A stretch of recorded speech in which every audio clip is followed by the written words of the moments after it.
So I have a lot of people saying hip arthroscopic surgery doesn't work.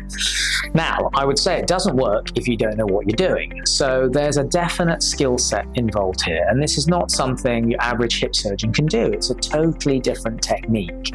To be honest with you, the skills required are skills that actually shoulder surgeons have.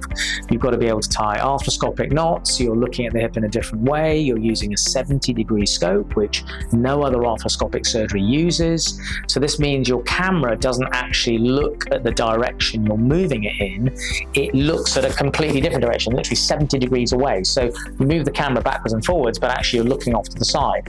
All other arthroscopes usually look at 30 degrees, so you move it forwards and you can see where you're going. You twin that into the fact that the hip joint's very deep inside the body, there's a big muscular envelope around it, the clock is ticking because you have to put the hip on a certain degree of traction. You can imagine it now becomes very complex stuff.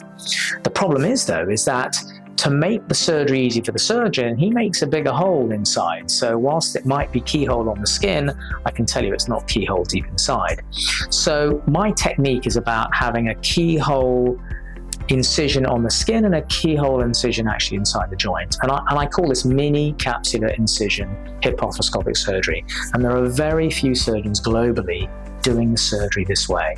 So if we are cutting capsules and cutting one of the biggest ligaments in the body to get in the hip joint, and if that's not being repaired, and most people don't repair, then we're going to have a problem. We're going to have a lot of internal scarring. This is going to lead to lots of issues. It makes the physio's job almost impossible, and therefore the outcomes are not going to be as good.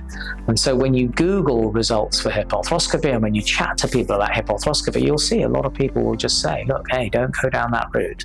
And what I'm saying is you've got to be very careful in terms of choosing your surgeon, looking at the technique, and then you'll get great results.